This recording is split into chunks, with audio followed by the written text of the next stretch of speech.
kam një klient më radh, unë kam thjesht një klient, unë mbar në bisupe në 103 vite tradit. Dhe ka qenë një kohë që atëherë nuk mund të kishe gjë tjetër veç se buk krip zemër. Pra ti i gatshëm me marr kosto për sipër veç mos me humb një klient?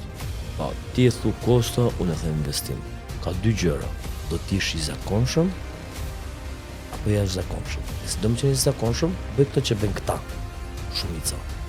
Do të qenë jashtëzakonshëm, po. Mendo një ide, një diçka, futu bëj diçka ndryshe. Dhe kështu ti je jashtëzakonshëm. Mirë se vini në podcastin e suksesit. Sot kam Gentian Margjinin, CEO i ArtGent. ArtGent duket si një histori moderne e suksesit, por në fakt rrënjët e saj shkojnë shumë pas në kohë. Sa pas në kohë, Gent, shkon zanati, trashëgimia juaj? Përshëndetje, mirë se u gjej. Atë unë jam Gentian Margjini, me origjinë nga Mirdita, me profesion inxhinier. Atë të futim pak zanafilla e kësaj pyetjes që ti po bën. Atëherë zanafilla e kësaj gjës që unë provasoj, që sot i themi një emër të thjesht ArtGent, daton 1923-shin. 1923? Po. Okej. ArtGent është një kompani që merret me prodhimin, import dhe eksportin e mobiljeve. Okej. Po ArtGent është një brand që përfaqëson dhe arkitekturën, dizajnin e më radh. Do më thonë, ju nuk bani thjesht pjesën e mobilimit apo të realizimit, po themi të mobileve, pjesën fizike, por qysh të dizajnit, të koncepti. Atëherë ArtGent sot përfaqëson një cikël të mbyllur të arredimeve, të hoteleve, shtëpive, restoranteve, e shumë bizneset që kanë të bëjnë me pjesën e të qenit komod në raport me klientelën. Atëherë trashëgimia ime daton që në kohën e Stërgjyshit. Stërgjyshi ka qenë një që ka nisur si zanafill, me vegla dore, me vegla të fraktuara, të sajora, e më radhë, që për kohën, si thuash, ishin gjëja maksimum që mund të kishin. Ishte edhe kohë që nuk kishin energji elektrike, ishte një kohë që kishte kërkesat për dyrë, dritare, të asaj kohë. Stërgjyshi ishte një kohë që atëherë punoj me duar. Duhet kishe aftësi, të kishe një mendje krijuese, nuk kishe referenca, si është dhe sot. Gjulio, në atë kohë ka qenë kjo pjesa që në Mirdit duhet kishe duar, nder dhe fytyrë. Dhe kjo gjë identifikon më shumë një mirditar. Dhe ka qenë një kohë që atëherë nuk mund të kishe gjë tjetër veç se buk krip zemër. Dhe këtë gjë është një zonë që mund të gjendet më shumë ti në Mirdit. Stërgjyshi Gjon Lesh Margjini ja trashëgoi djalit të tij. Ja trashëgoi djalit të madh, Lesh Margjinit, dhe djalit vogël Frok Margjinit. Dhe të dy e shtjelluan si zanat, jo biznes, e shtjelluan dhe të dy arritën që ta qenë tjetër nivel, sepse periudha e gjyshit ishte periudhë që ishte një periudhë mes të punuarit pa energji elektrike dhe të punuarit me energji elektrike. Që do thotë gjysma e si thuash karrierës gjyshit si një artizan ishte pa energji elektrike dhe gjysma ka qenë me energji elektrike. Gjyshi ka punuar diku 48 vite në këtë, sepse në vitet 1970-ën në fshat në Rosh, në Mirdit, ishte periudha ku erdhi energji elektrike. Më pas që gjyshi ta shtillonte përmet akoma tepër këtë pjesë, këtë ndihmoi daja e tij Ndue Ndreca, me disa vegla të ardhur nga Italia. Sepse Ndue Ndreca ishte në shkollën e përfitërimeve në Itali, studion andej, dhe ndihmoi, si thosh, nipin e tij, që ishte gjyshi në këtë rast.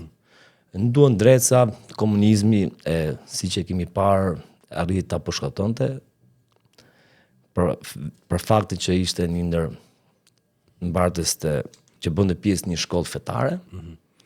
Më pas dalim, si thuash, te babaim dhe vëllezërit e tij. Të gjithë këta e trashëguan si profesion, si zanat, edhe kalamajt e Frok Margjinit e trashëguan, djali i madh Nikolini dhe Gjergji. Edhe më pas gjyshi im ka pas 5 quna, i ka akoma, dhe edhe të gjithë marangoza. Dhe në 1992-shin, baba im zhvendos nga Mirdita në Tiranë. Erdhi, ajo gjë që kishte ishte thjesht 2 fëmijë të vegjël dhe zanatin. E nisi nga zero, praktikisht. Pra, edhe pse janë punu me vite, nuk është se ka trashëgu një pasuni, po them, pasuni materiale. Ajo gjë që u trashëgua ishte thjesht dia. Siç edhe unë akoma dhe sot i mshoj që njeriu duhet të investojë te dia, sepse dia është ajo e vetëm që nuk mund të tetërsohet. Pasuria, biznesi, mund të ikë, mund të vinë, ka u ngrit, por dia mbetet.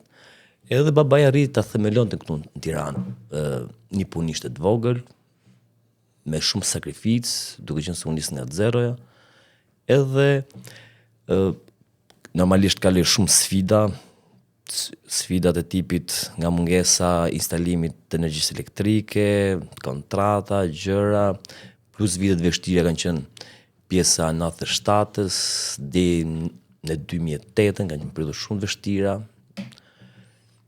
Por ishte një periudhë që ai, si thua, u temperua, rezistoi, sepse edhe nga brezi i stërgjyshit Gjonit, edhe ka pas sfidat e veta, që të mund t'ia trashëgosh fëmisë është nuk është thjesht një fjalë goje, por është 50 vite. Edhe baba im bëri të njëjtën gjë. Mbarti përgjegjësinë. Përgjegjësia jo thjesht punoi, por përgjegjësinë ta përcjelli. Sepse kemi mësuar që një dije që nuk transmetohet është një dije nul. E kupton? Edhe në këtë rast bëri thjesht detyrën që ta përcjelli zanatin tek pasardhësit, që janë brezim. Edhe unë përfaqësoj brezin e 4 të kësaj gjenerate. Edhe në rastin tim edhe unë kam një përgjegjësi të madhe, sepse sot kur kam një klient me radhë, unë nuk kam thjesht një klient, unë mbar mbi supe në 103 vite tradit. Edhe nga kjo pjesë na bën që të jemi ekzekutiv me nder, jo thjesht bëjmë biznes. Po nderi para, pjesa tjetër mbas nivelit. A e mon me në cilat kanë lodrat e tuja në fëmini? Faktikisht, unë i mshe nga eksperienca ime që duke qenë se unë nuk u rrita në përkundëlërash, nuk u rrita duke bërë pushime jashtë shtetit dhe me radhë, unë u rrita një rrepar të vogël, duke qenë ndihmës i parë i babait, unë dhe vllai im i madh, duke ndihmuar ma detyrinë tonë të kuptuarit se çfarë po kërkon. Dhe kjo gjë ne na u bë kulturë, si thua na u vini këtu në gjak. Dhe kjo ishte, si thua, ishte zhvillim duke mos pasur një kënd lërash a me radhë. Që ai më kërkonte çakiq, jo një struks, jo një vid, jo një gosht, jo një çekan me radhë. Ka qenë një periudhë që sa i largoi babai nga puna, unë isha ai artizan i vogël që kisha një ide, një diçka dhe ndërtoja gjëra. Dhe unë kam arritur të realizoj një karrike me një punim tërësisht dore, në moshën 10 vjeçare, që akoma dhe sot në teknologjinë e sotme është shumë e vështirë të realizohet. Sa kohë të desh me bo? Mu desh diku një muaj. Një muaj dhe e ruaj akoma dhe sot. Si të është një lloj, si të është një vepër, një identitet i asaj që unë bëj. Di që sot Artgent është një kompani moderne, me sisteme, me struktura, me makineri, nga matë funit e tjerë. Cila është esenca e modernizimit të kompanisë? Bazamenti i kësaj është tradita, puna dhe vizioni. Tradita na dha përgjegjësinë, puna na dha disiplinën dhe vizioni është hapi i të nesërmes. Dhe këto janë 3 pika që unë referohem që si thosh 3 shtyllat. Sepse pa tradit nuk ke identitet. Edhe një ndër të qenit komod në treg apo në ato që unë përfaqësoj është të qenit duke pasur një tradit fort, një bazament fort. Dhe kjo gjë më jep komoditet. Që unë tim sa më autentik. Po pse është kaq e rëndësishme tradita? Sot jeta është e shpejtë, dinamike, biznesi e tjerë. Sot bëhen gjanat me kontratë. sikur për mu, si për marë si ri tradita më duket pak si ndoshta jashtë modet, më thoj za. Pse është kaq e rëndësishme për ty fjala tradit? Po kemi mësuar që bazamendi i zhvillimit të një shoqërie është tradita. Dhe një shoqëri që nuk ka tradit, nuk ka të ardhme. Sepse i bie që ti nuk je autentik. Dhe ne nuk mund të jemi, ne mund të updatohemi, por nuk mund të harrim ku ishim. Që ne të ecim hapa para, do të kemi një kujdes shumë veçantë që të kthejmë kokën ku ishim dhe ku mund të shkojmë. Në moment që ti jemi idenë që thjesht të ecim ku mund të shkojmë, duke harruar se ku ishe, unë besoj që kjo gjë të bën delikat në raport me historinë dhe atë që ti mund të përcjellësh. Gent, kur ulesh përballë një klientit, edhe i prezantohesh si Genti i kompanisë Art Gent. Ti a je të i fol në emrin tënd apo përfaqëson diçka më shumë? Atëherë, unë kur ulem pa një klienti, unë nuk përfaqësoj thjesht Art Gentin apo Gentin, unë përfaqësoj, si thuash, mirëditën, traditën dhe vizionin që na ka mësuar ajo zonë të përcjellim. Edhe unë nuk flas vetëm në këtë aspekt, por flas duke bazuar te sakrifica e John Marginit, te durimi i Leush John Marginit dhe tek përkushtimi i Tom Marginit, edhe kjo pjesë më bën, si thua, të jem me këmbë në tokë.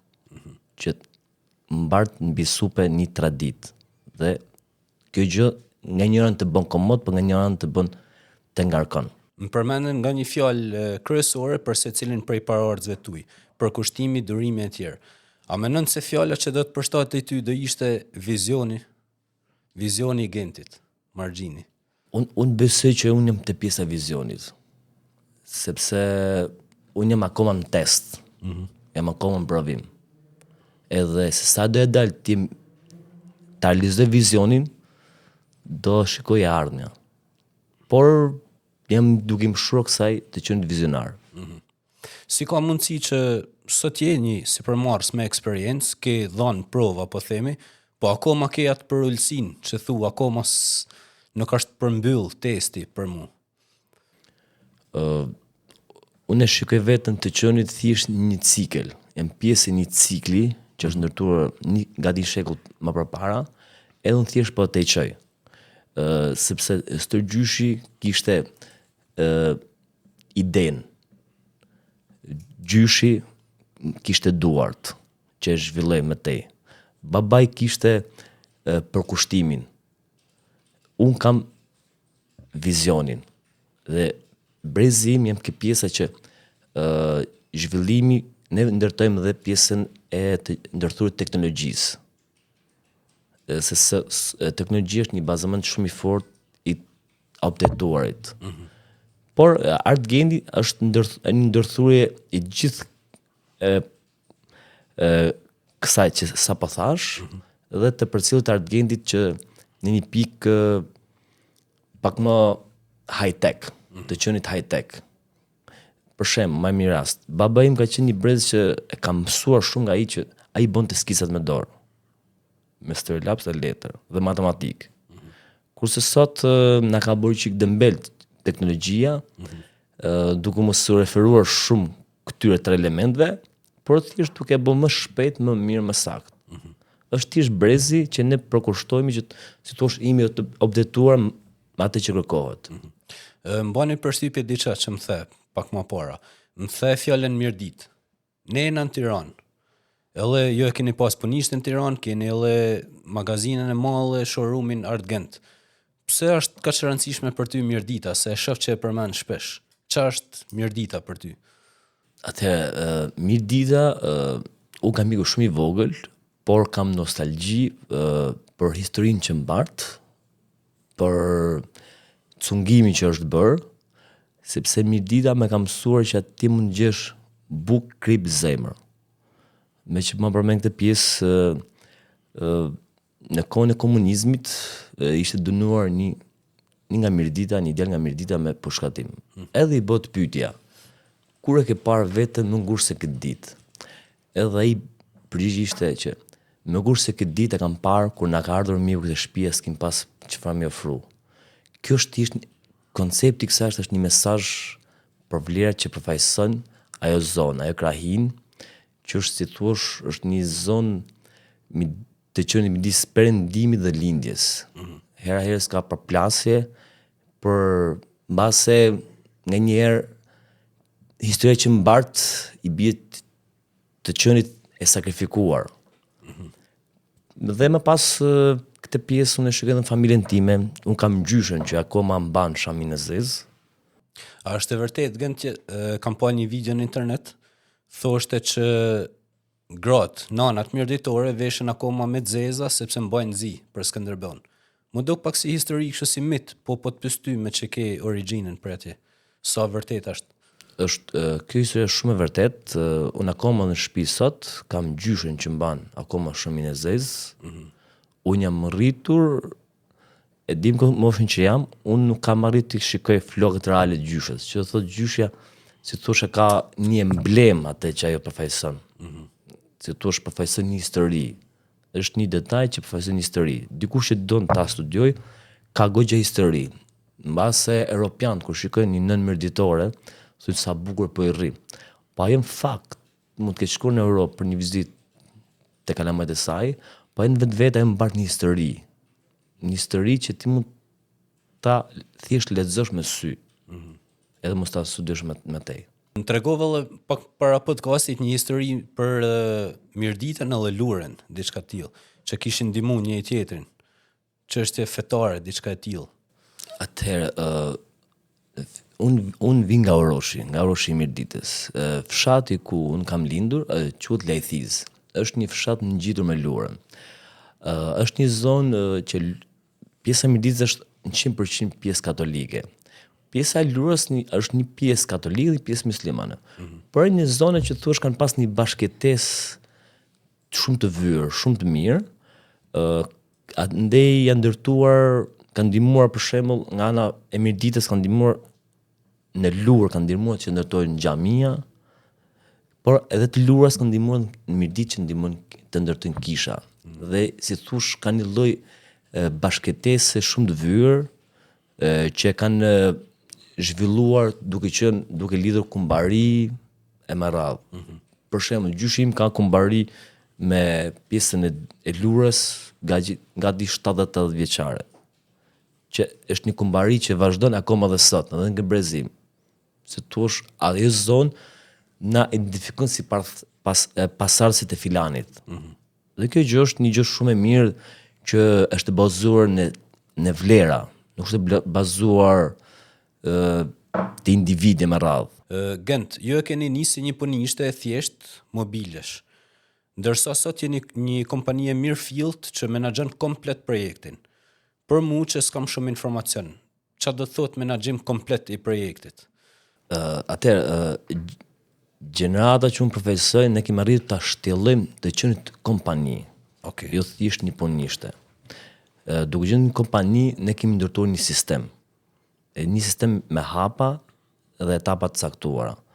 Dhe etapa e parë është idejimi, që ne asistojmë klientin ton që ta ideojmë, ta ndihmojmë, edhe nëse klienti ka i vetë iden, ne ndjekim iden atij. Nëse ai nuk e ka iden, ne si thosh kemi ekipin e arkitektëve që ne e ndihmojmë në idejmë. Më pas është etapa e dytë realizimi, që është struktura, si thua, prapa via, që kemi mjeshtrat tanë që ndihmojnë dhe ekzekutojnë projektin e rënë dakord, e të përzgjedhur nga klienti, dhe më pas është etapa atë që është dorëzimi. Ne aktualisht po marrim projekte përsipër nga e të gzhëja, që thua po bëjmë një cikël të mbyllur. Çfarë do të cikël i mbyllur? Që ne klient i marrim qelësat dhe i dorëzojmë qelësat. Që ne mund ta marrim përsipër, duke filluar që nga faza patinim, lyrje, parket, tualete, gips, mobilim, perde, dyshek, deri me qelësa në dorë. Që klienti mund të shkojë në shtëpi pa atë natë që dorëzon qelësat, mund të shkojë të jetojë normalisht. Të kuptoj. Pra ti po më thu dorëzon qelësat edhe i marr qelësat. Domethënë që edhe nëse është një familje që jeton jashtë shtetit, mundet thjesht me talon dorëzim ambientin që mund të jetë edhe komplet bosh, edhe kur vjen me marr qelësin, e gjen direkt të banueshme, po themi, edhe të përdorueshme. Unë kam goxha klient që fizikisht si kam takuar kurrë, Okej. me kam kontaktuar nga rrjetet, dhe nga kontakti me kanë dhënë koordinatat ku mund të gjej ku është apartamenti, ku merren qelçat, dhe ne kemi vajtur aty, kemi realizuar një projekt, ja dorëzuar projekti, duke qenë se na akseson rrjeti më radh, klienti bë konfirmimin dhe ne arrim t'ja mbyllim për një kohë të caktuar, të rënë dakord, ja mbyllim, edhe i bot një video prezantim komplet hyrjes dhe i dorëzojnë qelçat po aty ku i kena marrë. Që praktikisht se kena parë kur klientin dhe klienti është i kënaqur dhe me radhë. Di që punoni edhe me treg ndërkombëtar prej disa vitesh. Cilat janë kryesisht tregjet ose shtetet ku ju eksportoni produktet tuaja ose artikujt? Atëherë, tregu i parë ndërkombëtar, pjesa e Europës, është tregu italian. Me Italinë kemi diku 50% tregut e kemi me Italinë. Si thua, është një shtet që ka më shumë të shqiptar, ndër piket e forta tona ka qenë puna sill punën. Klientët tanë të parë kanë qenë shqiptarë normalisht, por më pas ne këto vite fund kemi filluar të marrim dhe miq të shqiptarëve që janë italianë. Pra me referenca. Ka marrë punë të mirë, i ka pëlqyer, ka sjell miq familjarë. Si thua, ky është marketingu më i mirë që mund të bëhet një biznesi. Po. Që ti mund të bësh marketing jo thjesht me televizion, jo thjesht me fjalë, po ti mund të bësh një marketing shumë të vyer me atë që ti ke. Se ca klient thot urdhëroj një projekt, po investoj. Faktikisht ne projektin atit nuk shikojmë si investimin e klientit, po ne shikojmë si investimin ton. Si thua, të bëj një reklam pa lek. Për shembull, kemi mbaruar një lokal, një apartament. Ai lokal, apartament është si thua një vitrinë pa lek. Një ekspozit që tjetër kush e mban, tjetër kush pagun qeran, tjetër kush kujdeset, por ama për ne shërben si një ekspozit. Dhe ky është koncepti që ne ecim. Ne për shembull nuk marrim përsipër gabime në projektim që një klient mund të ketë marrë nga një studio, sepse në fund ditës aty është emri jon, që kush ekzekutoi. Nëse diçka nuk shkon, ne i themi që këtu kemi një problem teknik që mund ta zgjidhim ose nuk ngjan mirë për kohën që jemi. Në 2026-ën ne nuk mund bëjmë një prodhim të 2010-s, një dizajn 2010-s, sepse edhe mobilimet është si moda. Kanë vitet. Për shembull, dikush që ka eksperiencë mund ta shikojë një arredim dhe mund të japë plus minus një vite diferencë çfarë vite është ndërtuar. Kjo që ne duhet të jemi sa më kompetitiv, që ta ndihmojmë klientin dhe të ecim. Në mesatare, për shembull, dikush që e ka mundsinë, me çka ka mobilimi i mbrëmshëm ose arredimi është me periulla, me trende. Sa vitesh mendon ti që mund të ndrohet mobilimi që me kanë up to date, po themi, ose avantgard me kohën? Ose sa zgjat për shembull një trend i sotshëm i mobilimit, sa vite zgjat mesatarisht? Unë kam vënë re që mobilimi ka një ngjashmëri edhe me tregun e rrobave. Okej. Si thuash, ka vite që ne ecim këtë pjesë e modernizimit, ka vite rikthehemi mbrapa. Edhe kjo pjesë sa e shikoj çdo ditë dhe që rritet, si thuash theksohet, sa para sa mbrapa. Dhe këto vite fundit, si thuash, është ngushtuar koha diapazonit e ndryshimit të kohëve. Pra janë trendet më të shpejta, më të shkurta. Janë shumë të shkurta. Më përpara ka qenë diku 15 vite. Okej. Më vonë u bë 10 vite. Tani unë përshikoj një lloj ndryshim trendi çdo 2 vite. Që ndryshon trendi nga trendi në trend. Po si mundet m'ja bën një familjar që që nëse e bën një prodhim, një arredim të mbrëmshëm, që mos me u vjetërsu, në thojza, shumë shpejt. Ne zakonisht i sugjerojmë materiale me kualitet të lartë, në mënyrë që më vonë të restaurohen. Çfarë thotë restaurim? Që mund të ndryshojmë ngjyrën e të rikthejmë dhe në ngjyrën fillestare. Pa ma dhe ngjyrën e ndryshojmë mbi bazën e kohës, mbi bazën e momentit. Mund të bëjmë ndryrë të lehtë, që klienti në këtë rast nuk dëmtohet, nuk investon. Edhe është i kënaqur. Pra ju bani edhe ndryshime tek mobilimi ekzistues apo jo? Patjetër, ne ofrojmë dhe asistencën që edhe klienti se do mund bëni ndryshime diçka. Një rimodelim diçka, si thuash, ne kemi përgjegjësinë që ne ta asistojmë përsëri klientin, ta ndihmojmë. Plus ne preventive që ne japim kemi diku 15 vite garanci, që ne mbajmë garanci mbi punën që është bërë klientit. Kjo gjë bazohet në letra, i ofrohet një kontratë me pika të detajuara, edhe klienti e ka më të lehtë që thuash është më komod. Edhe nëse klienti do më bëj një rimodelim, si thuash kompania e sistemi një çmim minimal, duke qenë se gja është klient, edhe për ta mbajt klientin edhe për t'i qenë pranë. Më ka bërë përshtypje se ti përveç se një drejtues biznesit, përveç se një profesionist në zanatin tanë, gjithashtu edhe në shkollimin tanë, je një psikolog shumë i mirë, e psikologjisë edhe tregun në tërësi, por edhe individin si klient. Edhe më ka që ditë që më the kryesisht salloni është pjesa që investojnë më shumë shqiptarët. Cila është arsyeja, ndoshta psikologjike ose kulturore për këtë gjë? Duke që si ne jemi Ballkanës, në Ballkanët si shquajmë për duken. Nuk investim në sens, për investim në duke. Edhe duke që se edhe jemi dhe njerëz emocional, duam që aty ku rrim ose aty ku presim miq tan, t'jetë një zonë shumë e investuar dhe shumë e kuruar. Mos më thuj se shqiptarët investojnë më shumë te salloni se te lloma xhumit, po themi, ose te kuzhina. Çika, kisha një klient, një rast konkret, që ai po donte të investonte më shumë ti në dhomë sa në dyshek. Edhe i tham një pyetje thjesht, tham, fal. Po ti në dyshek ti ka lënë gjysmën e jetës. Kështu që ai donte të investonte te dukja, e teratia. Edhe kjo gjë është e shikojmë shumë vende, po është e njëjta gjë. A ke vuni re ndonjë trend që ashtu ndryshu pak, janë tu vetëdijsu njerëzit apo prap vazhdojnë me këtë, si më thënë, me këtë mindset ose mendësi pak të vjetër? Shikoj klientët që janë perëndimor, që vijnë nga Italia, Europa, janë klientë që i mshin më shumë pjesë kualitetit, sa dukjes. Kurse nga Shqipëria kemi më shumë që i mshin pjesë dukjes, që duket thjesht bukur, materiali mund të jetë më i dobët. Dhe kjo gjë ka të bëjë më shumë me pjesën që hajde të jetojmë për të tjerët. Për në realitet duhet të mësojmë shumë nga pjesa e Europës, të qenë të thjesht edhe të jemi të saktë në atë që jemi, jo thjesht të dukemi. Cilat ishin sfidat e para të Artgentit? A ishin sfida teknike, a ishin sfida me bind klientat?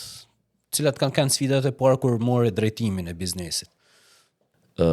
Faktikisht nuk kam pas një koncept shumë të thjesht që kur si thuash nuk është sa e mora për një ditë drejtimin, thjesht si thuash kishte si përmarrje personale timen, duke investuar në shoqëri, sepse klientët e mi të parë ishin shokët e mi. Sepse klientela babait sot janë 65 vjeç, 70. Se thuash është klientela e tij. Pra ma unë moshën 15 vjeç këtej, si thuash kisha një shoqëri timen. Edhe investohen në shoqëri dhe klientët e mi të parë kanë qenë miq dhe shokët e mi që rria, apo jam shkolluar me ata. Okej. Sfidat e para i kuptova. Po kur fillove me kuptu që më duket po funksiono ka kjo gjëja, pra fitoret e para. Kur fillove me kuptu që jam të bëj gjatë mirë me biznesin?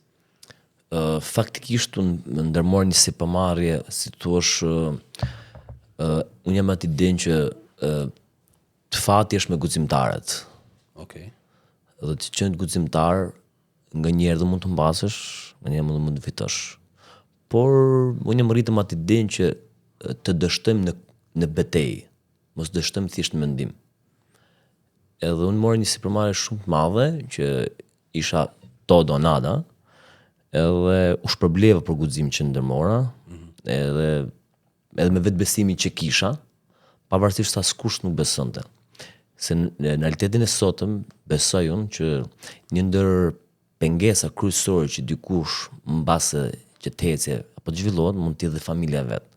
Sepse nganjëherë prindi të këshillon që mos e bëj këtë, sepse prindi ka më të sigurt, si më thon. Sepse prindi vjen nga një mos mungesë nga një pasiguri ekonomike e theksuar, nga luhatjet siç e kemi parë në histori, edhe nganjëherë prindi shqiptar mundohet ta mbrojë fëmijën e vet. Por në këtë rast fëmia mund të ketë një vizion, mund të ketë një vizion të caktuar. Por vizioni nuk shikohet nga të gjithë, as nuk shpjegohet vizioni. Ti mund të shpjegosh një vizion një shoku apo një miku tënd, ai thotë çfarë po thua. Dhe vizioni zakonisht shikojnë vetëm njerëz vizionar. Edhe në këtë rast unë kam pas një vizion shumë të qartë dhe madje kjo që kam arritur sot unë e kam nduruar para 23 vitesh. Mundësisht në 2005 unë arrita të hapja rrjetin e parë social në Facebook. Edhe me atë timin unë përbëja maksimumin. Isha një mosh 13 vjeç, kur në postoja foto, gjëra interesante, ma dëshirën e mirë që po bëj pjesën time. E kupton? Dhe kjo gjë sa vinte e rritej. Edhe, tashmë fjala ime si thush ka pesh. Pse ka pesh? Jo se e them unë, por fjala tani është bazuar në vepra. Sepse edhe kur dikush të pyet çfarë punë bë, zakonisht nuk është një pyetje që atij po intereson çfarë punë po bën ti. Ai thjesht llogarit sa respekt më të dhën. Okej? Që kur është pyet për punën, pyet do me ditë veprat e tua. Sepse zakonisht njeriu identifikohet me veprat që ka. Jo me sa bukur foli ky apo ai tjetri. Ky që jam munduar që të mund ta përfaqësoj veten ju duke folur, ju duke reklamuar, por duke bazuar në veprat që kam ndërtuar ndër vite. Kuptoj. Gent, çfarë është leku për ty? Për mu leku është një element që na bën jetën pak më të aksesueshme, ne pak komoditet, mund t'i kemi ca gjëra më shpejt edhe më mirë. Thjesht kaq. Nuk është një element i domosdoshëm për të qenë njëri i mirë, nuk është një element që të privon të mos qenit bujar, është thjesht një element bazik që njëri të kryet sa nevoja bazike. Por është një element që hera herës leku mund të ndrydhe virtytin. Dhe duhet që ta ndash virtytin dhe lekun. Se njerëzit i marrin që njëri i mirë është dikush që ka lek. Unë nuk e shikoj kështu. Unë njeriu në mirë e shikoj dhe kaj më i thjeshti. E shikoj. Sepse leku është përfaqëson një anë pranike. Me pak fjalë përfaqëson një hapësirë energjike. Por pjesa emocionale, pjesa mendore janë në nivele më lartë sa të pasurit lek. Sepse kam vënë re që njerëzit investojnë të pasurit lek, por nuk investojnë që të kenë një bazament emocional të qëndrueshëm, nuk investojnë tek dija që është akoma më lart, por kjo pjesë, kjo gjenerat po shkon pak pjesa e të pasurit, jo te pjesa e diturit. Sepse nëse ne edukojmë fëmijën ton me jo si të bëjë lek, po ta edukojmë me virtyte. Sepse një i virtytshëm mund të arrijë shumë gjëra, mund të arrijë me lek, me gjitha. Por njëri që ka vetëm lek dhe s'ka asgjë tjetër, për mendimin tim është i varfër. A mendon se biznesi është për gjithë, ose kush do mundet mu bë një biznesmen? Unë besoj që biznesi nuk është për gjithë. Pse? Unë besoj që një biznesmen është një njeri që ka guxim, ka disiplinë, ka përkushtim, dhe këto janë virtyte. Dikush tjetër si ka, pa ma ka disa virtyte tjetër, dhe dikush tjetër mund të jetë ndjekës. Si thua, është ndjekës shumë i mirë për shkak. Po. Marrim mitologjinë. Kemi luftëtarët, kemi dhe arkitektët. Një arkitekt nuk mund të jetë kurrë luftëtar, është një ideator. Ama një luftëtar ka guxim, që thot janë varet të çfarë kaste përket. Edhe ke njerëz që kanë atë idenë që mund të jenë një biznesmen, sepse shikon dikë tjetër që është veshur bukur, ka një makinë të bukur, pa i harron që për të ati kostumi ka plag. Marrim spartanët e lashtë, përse spartanët mban një pelerin të kuqe. Sepse spartanët, kur merrnin goditje, ata kishin mundësi që ta mbulonin gjakun me anë të pelerinës. Dhe pelerina e kuqe dhe gjaku i kuq nuk binin në sy. Dhe kështu është dhe një biznesmen. Një biznesmen që i ka ndërtuar vetë.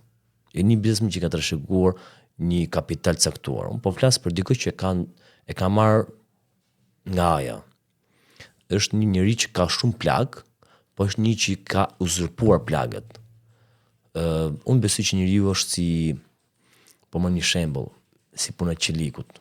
Qeliku është një metal me papastërti.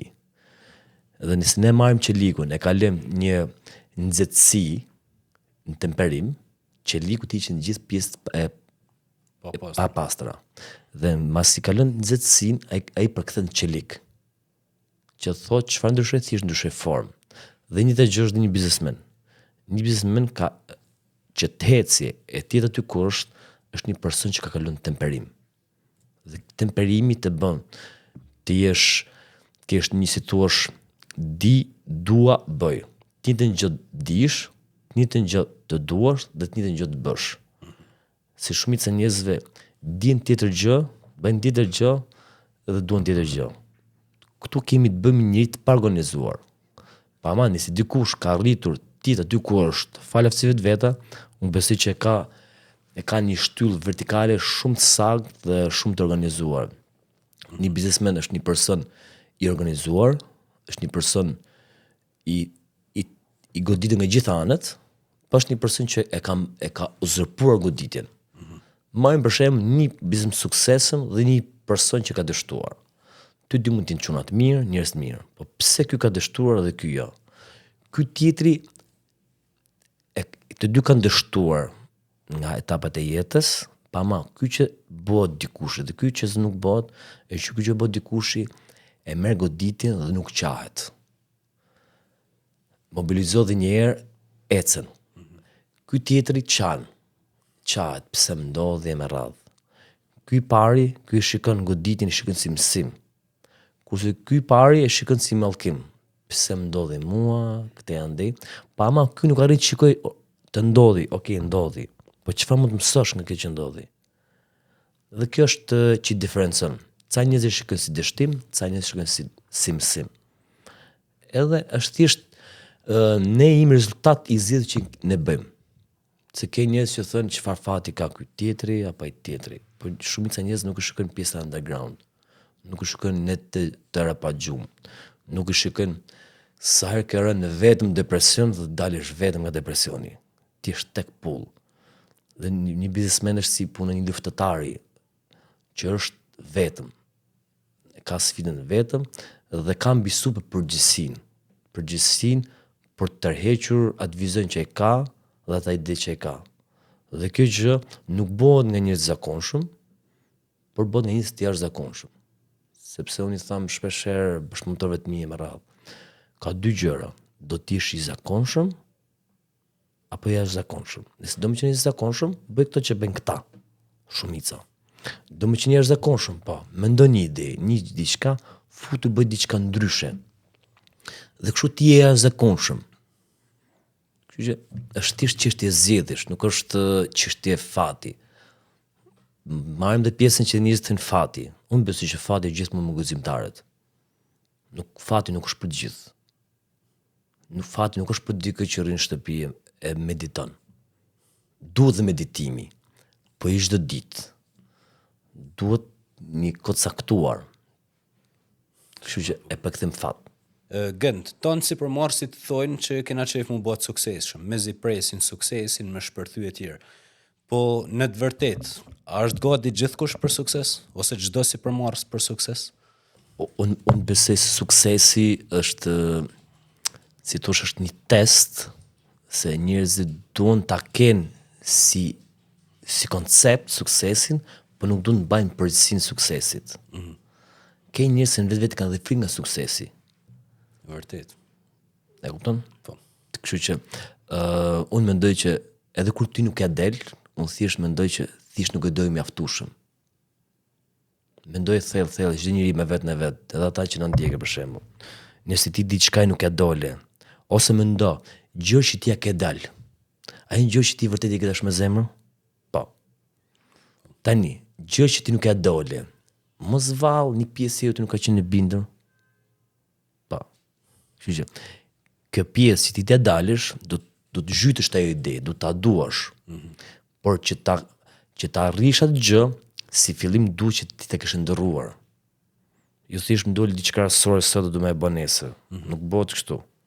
Unë të paktën gjë që unë bëj sot, unë të paktën i kam me plane, të paktën minimum 5 vite që i ndërroj. si thua një ide, hapash biznes plani. Nuk mund të arrit diçka sot për sot. Du ta ndërroj, ta mendoj, ta shtilloj me veten dhe më pas mund të shfutem në praktik që mund ta zhvilloj. Për më shembull, pjekuria në raport me suksesin. Ke njerëz që ndikohen edhe tek pjesa e gjërave që mund të arrin momentale, e si puna barutit.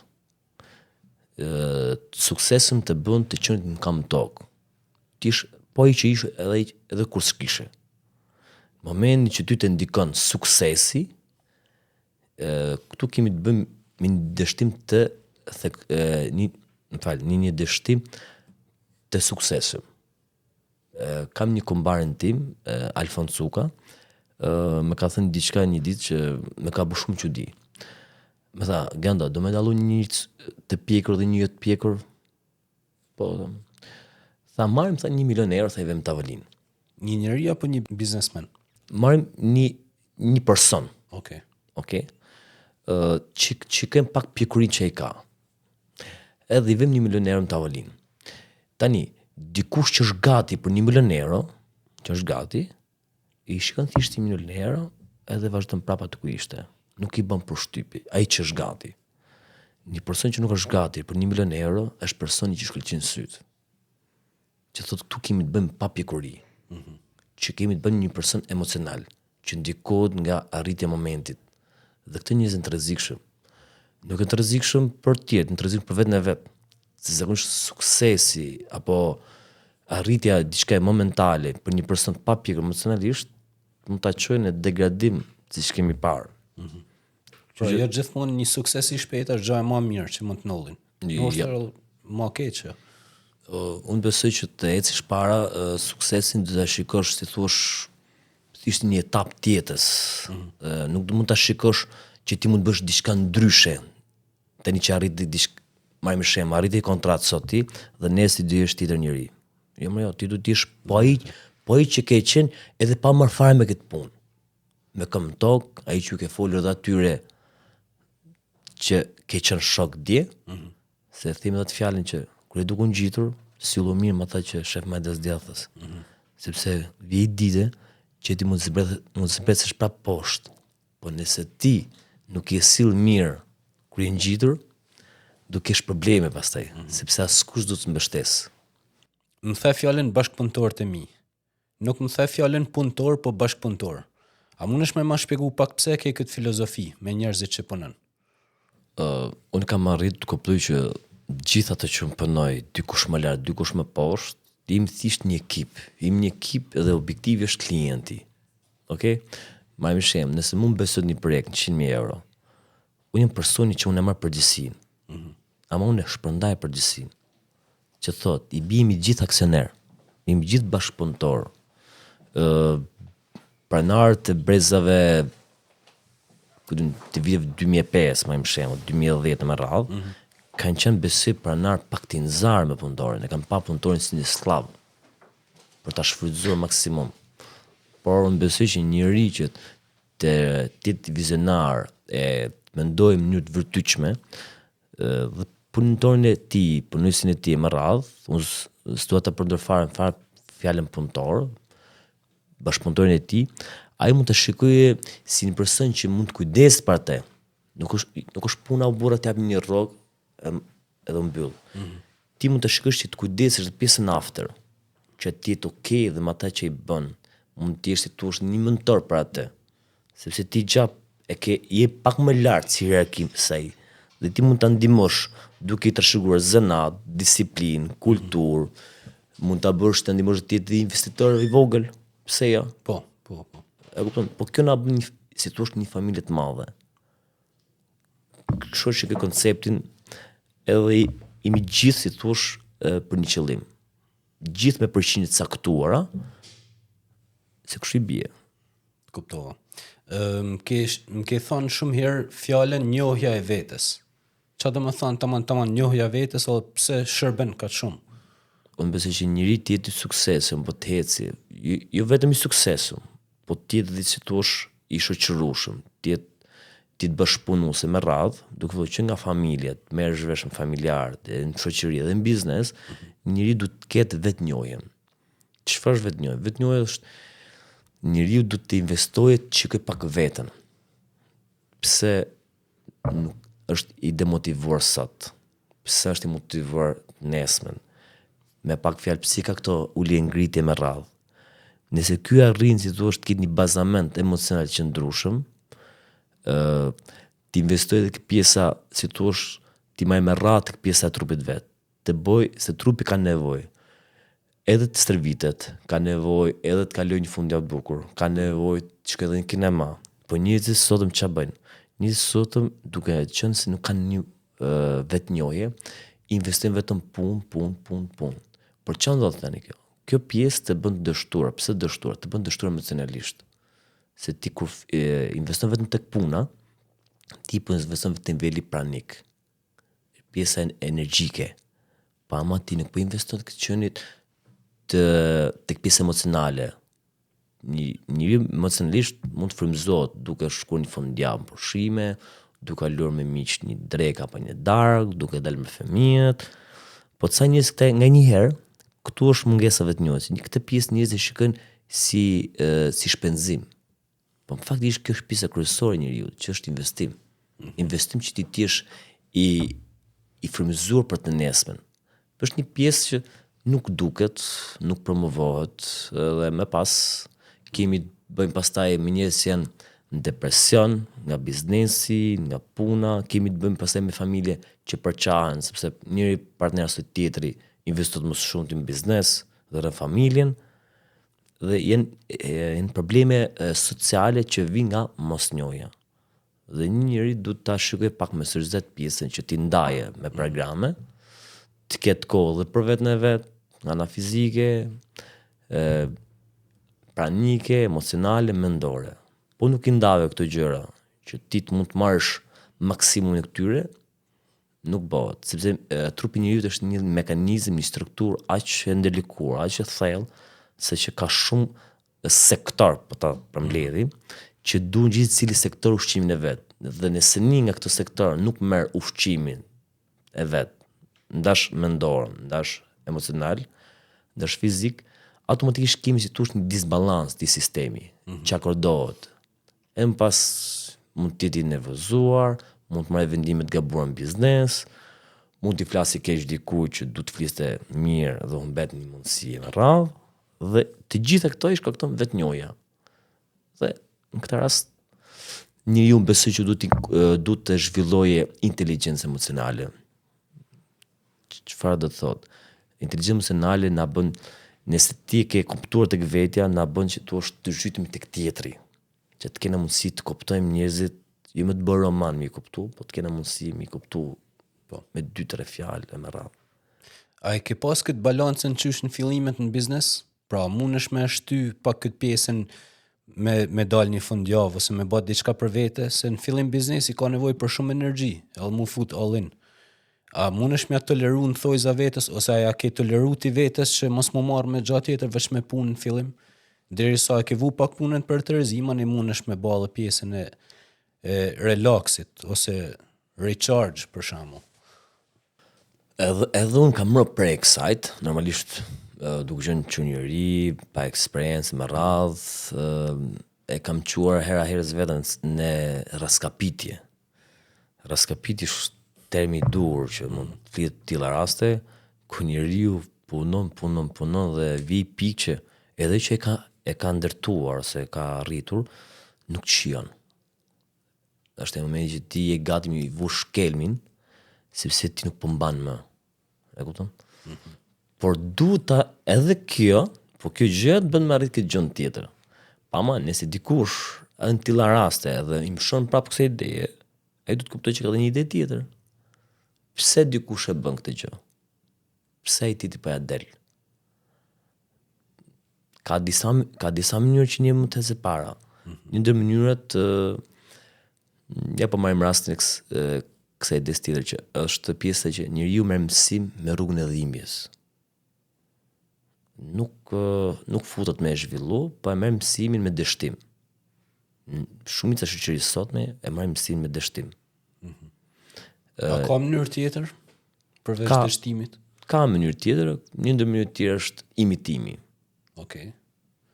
Merr një shembull konkret, një familjar, një vlla, një motër, një mik e më radh, dhe ti mundo ta ndjekësh. Mos ki zili që ai po ja del. Ose se shikoj shumë sot njerëz me një tjetrin ku din kushri që thot ja doli ky e kapi që ke zilia. Dikush që suksesin pse ke zili? E suksesin. Po mirë, shumë bukur. Ti mësosh nga një suksesshëm. Mund të mësosh dhe ai suksesi mund të jetë një mentor shumë i mirë. Nuk është ai suksesi mund të jetë dhe më i vogël se ti mosh. Nuk ka të bëj kjo. Se ne mund të mësojmë nga gjithë. Por të qenit i vogël, një njeri i vogël mëson nga askush, thotë diun, edhe that's it. Por një njeri open mind, një njeri që do të ecë para, ai mund të mësojë edhe nga një fëmijë 5 vjeç. Dhe kjo bën suksesin këta. E bën si thua të ketë një ekuilibër emocional. Pastaj kemi edhe pikën 3 që është mësimi me hetim. Duke studiuar, duke futur me kokë. Koncepte, vizione me radhë. Duke studiuar autorë të famshëm me radhë. Kjo të merr kohë. Është e vështirë, po të merr kohë. Ajo që unë dësigjoj më shumë tjerë është njerëzve që është të marrin raste konkrete. Marrin njerëz që mund të imitojnë lehtësisht. Të ndjekin hapa dhe të kenë besimin tek personi. Jo ta marrin mësimin me dhimbje. Sepse kjo pjesë dikush thot është e mirë me radhë. Dhe lau që e thot të pjesën që dhimbje është mbartës vetdije.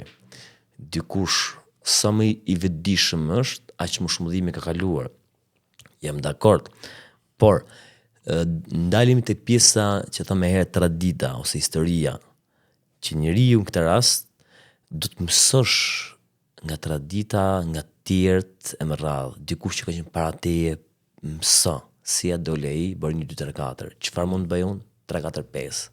Edhe kështu kemi të bëjmë si thush tull mbas tulle. Nuk ke nevojë për të ndjerë sikur ti i ndriçuari, sikur dia ka rënë vit mbi ty, por ti jesh open mind, ti si puna sfungjeri që ti i njëri që mëson nga gjithë. Mëson nga gjithë dhe mundësisht të tillë njerëz janë më modestet. Mund të jetë një person që mund të ketë një kapital të jashtëzakonshëm, mund të ketë një zhvillim të jashtëzakonshëm, mund të ketë një biznes të jashtëzakonshëm, pa i nuk bie në sy, nuk duket. Edhe është edhe mundësisht dhe më gentil nga gjithë të tjerët. Gent, atë ka funksionu me kënë më shumë kritik apo tolerant me veten për me ecë përpara? Me thënë drejtën, më kam funksionuar me qenë kritik.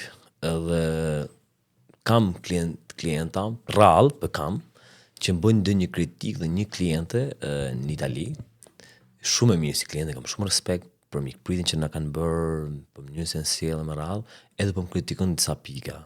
Edhe po ma thoshte kështu, Genti, mos ma merr kështu, i thosh, shprehu, thosh. Njerëz që më kritikojnë, thosh, ja adhuroj. Pse? Sepse unë nuk kam, si thush, nga i pikë tutje, në zhvillimin që një mund të ketë, është vetëm. Nuk ka dikë që mund ta kritikoj. Se ja do të jetë figura aterore një farpike, por më që ti ke marrë përsipër jetën vet, kush do të udhëheq? Kush do të kritikoj? Edhe ngaherë të tillë njerëz që duan të ecin para, i bën mirë dhe adhuron kritiken. Por dikush që është i vogël mendërisht, jo nga mosha, ai ta merr për keq. E kupton? Dhe kritika më rrit, suksesi nuk të rrit. Trofet nuk të rrisin. E arrit diçka thu sa bukur, po çfarë mësova asgjë. Nga kritika mëson, nga dështimi mëson, po jo nga suksesi. Kështu që i suksesshëm bëhet dikush që ka dështuar 100 herë dhe më pas fillon të bëhet i suksesshëm. Nuk mund të ish i suksesshëm pa dështuar. Kjo është një gënjeshtër e madhe, dhe atë që nisim biznes, mos ta nisim me idenë që të jenë suksesshëm, ta nisim me idenë që të dështojnë dhe të mësojnë. Dhe nga mësimet që ata do të kenë suksesin mbrapa. Kështu që ata që kanë një iluzionin që do nisi biznes, do kemë një arritje të jashtëzakonshme me radhë, unë ju sugjeroj që të jenë me këmbë tokë, të ecin me idenë që mos të kenë pritshmëri të mëdha, okay? Të kenë pritshmëri sa më modeste, sepse edhe nëse nuk vjen sukses, paktën këta nuk kanë depresion, nuk zhgënjejnë. Ku zhgënjen më së shumti? Njerëzit që kanë pritshmëri të jashtëzakonshme. Kështu që Buda thot, nëse do qëtë lumturisë është mos prit asgjë, dhe nëse diçka vjen, thjesht ka t'i kalu pritshmëritë e tua. Dhe ti je prapë i lumtur. Nuk ke nevojë për të bërë një shkencë të madhe, një tragjedi kolektive më radhë. Kuptoj. Di që investon shumë të zhvillimi atë personal. Shoh që ke edhe një lloj filozofijet, domethënë edhe të lexuar, po edhe filozofi si mendësi. Cila është tamam filozofia jote generale, po themi. Se shumë gjëra të vogla i mora vesh, domethënë shumë detaje. Po një filozofi generale që ti shkon mas saj, si më thon, edhe në drejtimin e biznesit ose edhe në mënyrën si e jeton jetën. Unë besoj që si e kam ndërthuar me veten, nuk kam ndërthuar me veten që ti investoj dhe së brendshmi dhe të ke mundësi me bë vepra së jashtme. Gjithçka që është jashtë meje është një manifestim i botës që është nga brenda. Dhe qelsi kësaj gjë se kam parë duke investuar tek dija, dituria, që të mund të di psen, që të mund të futëm gjëra pak më në thellësi, mos shikoj thjesht sipërfaqen. Edhe kjo gjë më ka dhënë mundësinë që të shikoj, si thua, të shikoj të bukurën dhe aty ku askush nuk e shef. Të shikoj të bukurën edhe tek një person, tek një punës, aty dikush tjetër që mund të jetë agresiv, mund të jetë i pasjellshëm, të shikoj bukurinë brenda atij, që të mund ta mbështes, të mund ta jap një mundësi, të mund ta kuptoj, të mund ta tërheqë dhe ta fus në rrugën si gjithë të tjerët. Edhe këtë gjë shikoj si besim. Unë gjithçka që mi shërohet dhe mi shërohet me derë, unë e shikoj si besim. Unë jam më besimtar se besimtarët. Unë nuk jam një besimtar që promovohem lart e poshtë. Unë besimin e shikoj në çdo projekt, në çdo familje, në çdo mikpritje, unë shikoj besim. Edhe shikoj në të gjithë njerëzit që më rrethojnë, të bukurën dhe besimin. Njerëzit për shembull që janë agresiv me radhë, janë njerëz shumë të mirë faktikisht. Njerëzit ngatrojnë gjonat. Një njerëz që është i sertë me radhë është njëri që ka nevojë për shumë dashuri. Thjesht e manifeston ashtu, po dikush që nuk e kupton këtë pjesë, i ndan grupet. I ndan grupet të mirë të këqij. Kështu që ndan gjërat dhe të kuptova. Kjo është pyetja ime e preferuar podcastit. Gent, je përballë pasqyrës. Edhe sheh veten tane para 15 viteve. Edhe ai po shikon ty sot një person të arrirë, me botë të mbrëmshme edhe botë shpirtërore shumë të pasur edhe shumë të kultivuar, gjithashtu edhe me vepra të jashtme, shumë të arrira. Çfarë mendon se do të thoshte ai ty, duke të pa ty sot? Unë besoj që ai do më thoshte që i ke kalu pak pritshmëritë e mia. Sepse unë vitin 2005-2006 kam postuar një foto aty në Facebook, një zyrë, një tavolinë shefi, e një dy karrige para tavolinës. Edhe unë e kam marrë të pa gjë, thjesht sot ndryshon dizajni, ndryshon ngjyrat, por kam te kalu pjesën e të qenit ndërkombëtar. Këtë faktikisht se kisha ndërruar, por këtë do më thoshte me patjetër ai. Këtë pjesë e pranoj që se kam ndërruar, të qenë ndërkombëtar, por unë thjesht bëra detyrën. Po ti çfarë do i thoshe atij? Ose mund t'i çosh një mesazh kështu në kohë. Do falenderoja për që besoj tek unë, që nuk u rreshte asnjëherë, nuk u step nga vështirësitë, nuk u step nga situata, shkoj në shkollë çdo ditë edhe kur s'kishte kokër leku.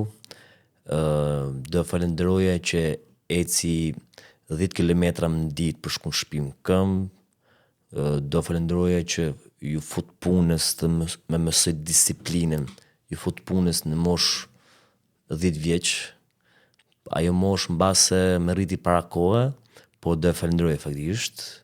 Kur e mendoj sot nuk ka qenë komode, por më besoj që po mos ishte ajo që ai ka bërë dje, nuk do isha ai që jam sot.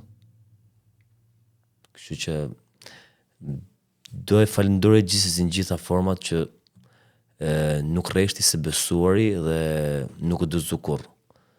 Ka ecë me gjitha opsionet e mundshme përveç se hapa mbrapa 0. S'ke mundësi me para, jo, qëndron vend, pa mbrapa jo. Si që është e shprehët, nuk ke mundësi me zvarritu. Nuk zvarritësh, bëj diçka, po mos rrin vend. Kështu që këtë gjë më mësoj dhe nuk u dorëzu kurrë. Nuk u dorëzu kurrë, sepse unë vi nga një gjenerat që të shkuar në shkollë, të pasur një lloj për të investim tek vetja, të merreshin si një demode, nuk ishte trend, nuk ishte mbështetje fare, nuk ishte shembull për të ndjekur, edhe për këtë gjë do e falenderoja. Do e falenderoja që ja ka dalë më së miri.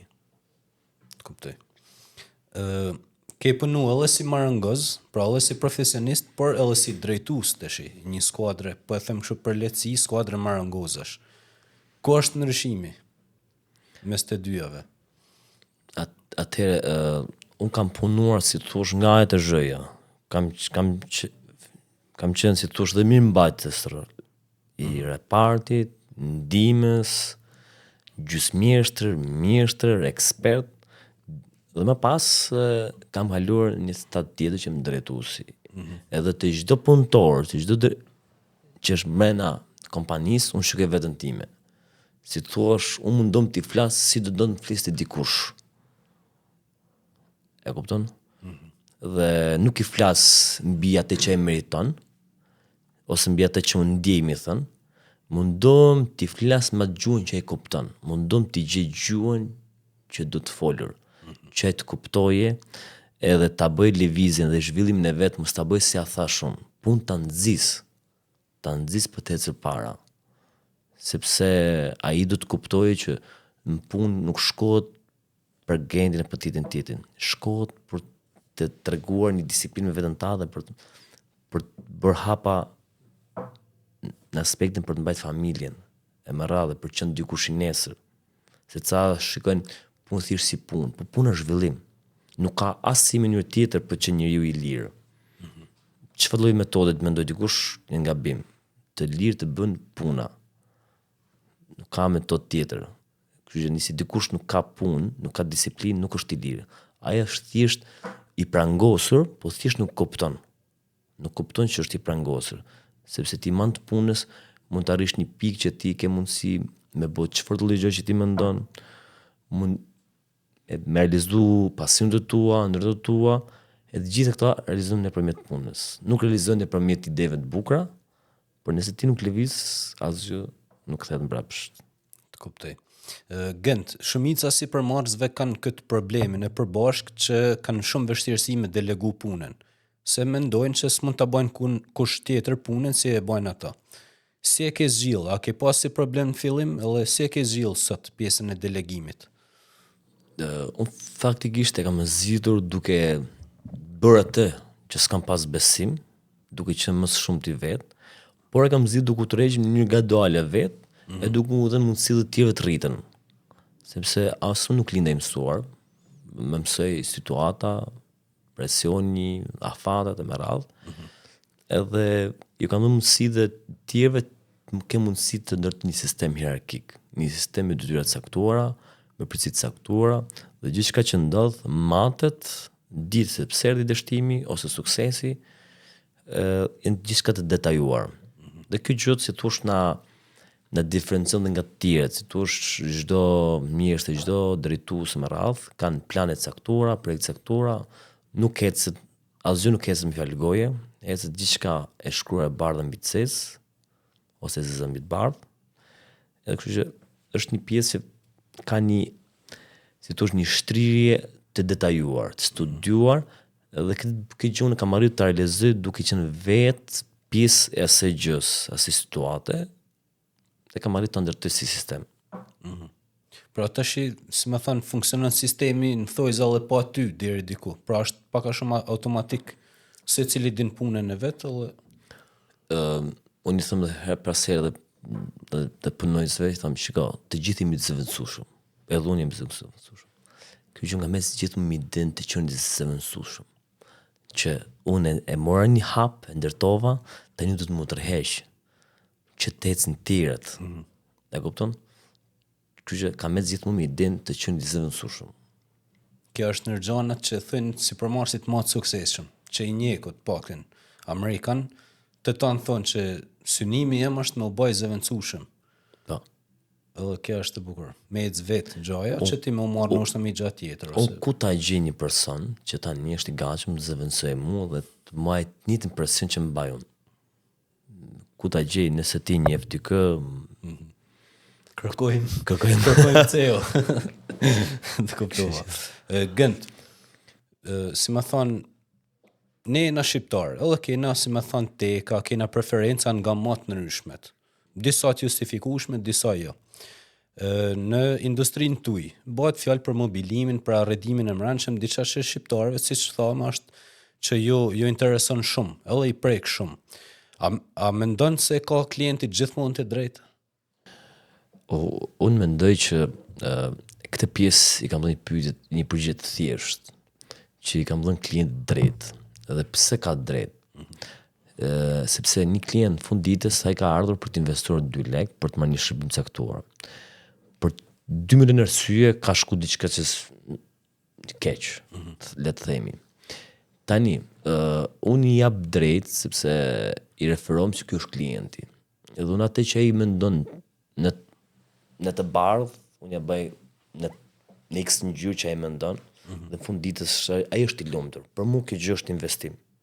Kjo gjë është shpenzim, por në këtë rast unë vërtet shpenzova dhe një herë, pa ma investova se në fund ditës klienti u ndaj i kënaqur. Dhe marrim një shembull, 100 klient, kam 10 klientë që kanë problematikë të kësaj natyre, që ndodhen her pas here. Që një klient ka zgjedhur diçka X ngjyrë, ka shku X ngjyrë tjetër, ku diun. Mund ta ke zgjidhur ai ashtu dhe ashtu është bërë. Por klientin në realitet nuk i pëlqen. Unë kam zgjedhur shkurt dhe saktë. I kam thënë shërbeni edhe një herë klientit. Pra ti i gatshëm me marr kosto për sipër veç mos me humb një klient? Po, ti e thu kosto, unë e them investim. Kështu që jemi gatshëm që ta marr si përgjithësi, që ti shërbejmë një klientit dhe në fund ditës klienti datë i kënaqur dhe unë jam me idenë që klienti do të datë i kënaqur për çdo lloj kushti. Kështu që unë jam munduar që të ndërtoj sistemin, të ndërtoj projektet 2D, 3D, rendra, video projekt, si që unë t'i shërbej klientit dhe klienti ta kuptoj sa më lehtë këtë pjesë, si do dali puna. Nuk do të le asgjë imagjinatës klientit. Dhe këtë gjë duke munduar që ta zhvillojmë sa më tepër që klienti jetë sa më komod, që ta shikoj gjithçka në mënyrë virtuale dhe mos të përballet me surprizë tipit se kisha menduar kështu. Kështu që klienti është shumë e vështirë të merresh me klientët, të kuptosh botën e klientit. Klientët të shqiptarë janë pak më kërkues, janë më të lëkundurt, kurse klientët europian janë më pak kërkues, pa më të saktë me atë që kërkojnë. Se tu është më të qartë. Bëj pyetje pak më generale. Njëri sot shqiptar që jeton jashtë shtetit, ka kryer një shkollim ose ka marrë një skill ose i grup skills, një aftësi ose disa aftësi, trajnime profesionale e tjerë. A do i sugjeroje mu kthy në Shqipëni me ndërtu karrierën apo me hap një biznes këtu? Si e shef të tashmen edhe të ardhmen, klimën e biznesit në Shqipëni? Unë jam i idenë që njeriu do të jetë më mirë të qenit i parë i fshatit këtu se i fund qytetit atje. E unë do të sugjoj Shqipërinë të vinte se ca njerëz ecin me idenë nuk bëhet ky vend. Po mja nuk u bë nga këta. Po ti që do bë? Asgjë. Kështu që ti si këta je, kështu që ti gjithë edhe fëmia jote me radhë. Kështu që ne këtë pjesë do ta ndryshojmë si mentalitet. Që ne do të mlidhemi gjithë. Hajde ta ndërtojmë. Okej? Dhe unë nuk lëviz nga kjo ide, nga ky koncept. Me këtë mund të bëj debat me miqtë e mi që kanë këtë idenë që nuk bëhet. Dhe unë jam idenë kështu. Në 1000 meçi, një ndër ata do jem unë. Në 100 meçi, një ndër ata do jem unë. Edhe në 10 meçi, një ndër ata do jem unë. Edhe në met 1 do mundom prapë të jem unë. Kështu që nëse ne kemi si koncept të tillë, hajde vëlla ta ndërtojmë. Hajde ta sistemojmë. Nuk u bë kjo, nuk u bë jo. Po mi aty ku shkon ti. Ai sa ti që ka ndërtuar. Ata kanë ndërtuar sistem kapitalist. që ti thua mikësia është falas. Si është falas? Nëse ty në raport me vitin ty të marrën 7% taksa, pse është falas? Diçka është të paguar. Jo po mikësia këtu shtu ashtu. Jam dakord, ka 100 probleme këtu, pa ti ato probleme ti ke paguar atje. Dhe merr si shërbim. Okej? Ti mi qartë dhe ti mi sakt. Jo këtu nuk bëhet, kjo nuk bëhet, ore dakord. A ka gjëra që janë të mira. Po mirë, hajde të zhvillojmë, hajde frymëzojmë të mirat dhe ndryshot këqijat. Kështu që nëse nuk e bëj unë, ti apo tjetri, ne do popullohemi. Kështu që duhet ndryshoj si koncept, si nocion që Europa. Dakord. Ti ke lind në Shqipëri dhe ke përgjegjësi e shqiptar. Nuk ka zot që ndryshon këtë pjesë, që ti ish italian, as francez, nuk mund ti ish, sepse ti ke lind këtu. Ti ke përgjegjësi, e tha më herët tradita. Nëse ti ke i shqiptar, ke lind këtu me radhë, ti ke një traditë, ke një kulturë me radhë, ty s'do me zhvillu. Ama nëse ti heq dorë, i bie hikën asajt. Nda tradita, nuk kemi trashëgimi pastaj. Nuk kemi identitet. Merr një shqiptar në Itali apo ku duash. Ai është shqiptar, por në raport me italian nuk ka identitet ai. Se çfarë identiteti më të ketë me italianin? Italiani flet për kulturën italianëve, këtit. Po ky çfarë mund të flasi ky në këtë rast? Sepse ky në këtë rast është aty, jeton aty, pagun taksa aty. Në këtë rast ky si thua është një person individ. Nduke është okej, por nga ana shpirtërore, emocionale është bosh. Dhe kjo është këtë gjë që po e them unë, mund të më ndikën shumë njerëz vërdall, mund ta konfirmojnë të njëjtën gjë. Sepse kur flit për Shqipërinë ata janë shumë entuziast, janë shumë krenari, madje akoma më shumë se ne dhetar, se ne që jemi këtu në Shqipëri. Pse ndodh kjo? Kjo ndodh nga malli. Kjo ndodh nga që ata mundon ta gënjejnë veten. Por një ndër më vështirë njeriu është të gënjesh veten. Ky është pak tipet, pak mundësia deri e dëshira ajo që Shqipëria, hajde të kthehemi me radhë. Ata kthehen faktikisht gjithë me dash, me çan puna kthehen, por një pjesë e mirë e tyre në peng i fëmijëve. S'un po shikoj andej. Kam klientel gjithë Itali, në Angli, Francë, Zvicër me radhë. Të gjithë shqiptarët kryesisht i shikoj që kanë shumë mall, kanë thënë sa është bukur për Shqipëria, sa është zhvilluar me radhë, për të 100 problema që mund të ketë, por kanë mall për të kthyer, por nuk kthehen dot. Pse? Sepse fëmijët e tyre janë optetuar me tregun, me shkollat, me sistemin andej. Dhe faktikisht kjo pjesë do prodhojë përçarje, me disi brezit. Paskush po flet për këtë pjesë. Njerëzit do të kuptojnë që sidomos prindit e fëmijëve që kanë andej, do të kuptojnë që kanë një sfidë shumë të madhe përpara, që fëmin ta mbajë të lidhur po me ata vet, si brez. Sepse nëse ti e shkollon andej, nuk flet për kulturën, për traditën e Shqipërisë, nuk ja përse siç duhet, ai fëmijë do të devijojë, do të bëhet më shumë italian se italiani vet. Dhe për provokoj një kalamat një klienti. Nëse do lundë Shqipëria dhe Italia bashk, me cilin ekip ti do ishe? Edhe ai fëmijë ishte 12 vjeç, kishte lind në Itali. Më thotë mu do ishim në Italinë. I them si në Italinë? Pse në Italinë? Jam italian. I thash, ti nuk ke italian. Ti ke lindur në Itali, vendin në Itali, kom si ti shqiptar. Por në këtë rast aty paf që prindi nuk ka, si thush, nuk ka s'ka bo atë që dua, atë që tha më herët, që prindi do të trashëgoje përgjithësinë e me radhë të kulturës, traditës. Gent, mësova shumë sot prej të jetë, filozofi, psikologji, marrëdhënie me klientin, marrëdhënie me bashkëpunëtorin, marrëdhënie me familjen, tradita, vizioni, trashëgimia etj. A mundesh me ma përmbledh me një fjali ç'a bën Art Gent? Gjuli po ta themi fjali, tradita na dha zanatin dhe tregu ndërkombëtar na dha sistemin dhe vizionin. Dhe me pas kemi dhe sloganin që kompania e shpreh më së qarti atë që ai përfaqëson. Aty kujdet marrin formë. Kështu që Slogani është shumë i qartë, shumë i thjeshtë, shumë i kuptueshëm, edhe mund ta shtillosh sa të duash.